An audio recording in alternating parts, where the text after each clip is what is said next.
think a lot of my friends have a Western point of view on having your ikura.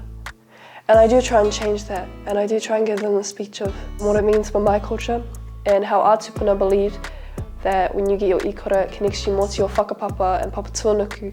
When you get your ikura, it should feel so uplifting because you should feel cleansed. You know, having your ikura, that's a lot of mana.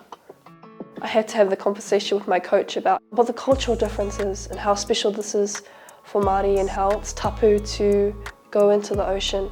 It was a real struggle because it was it following tikanga or was it playing your sport? He was really understanding, and the conversation, after I spoke to him, he said to me, I respect these values that you have. If you don't feel comfortable on the water, that's okay.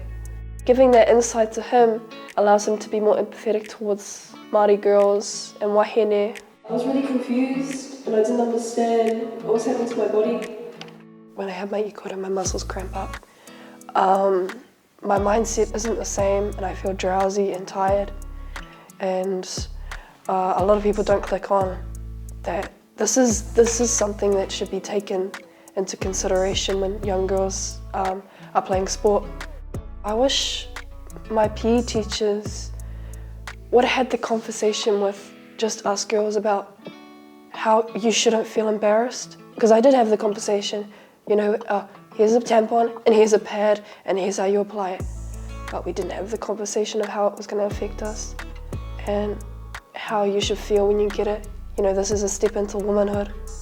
You know, it's an important moment for a lot of wahine. A lot of Māori girls and a lot of Pacific Islanders don't feel comfortable talking to their parents or their coaches about their ikura, and it's important that you're a support person there and that you talk to them about how this is an empowering moment for you and you don't need to be embarrassed.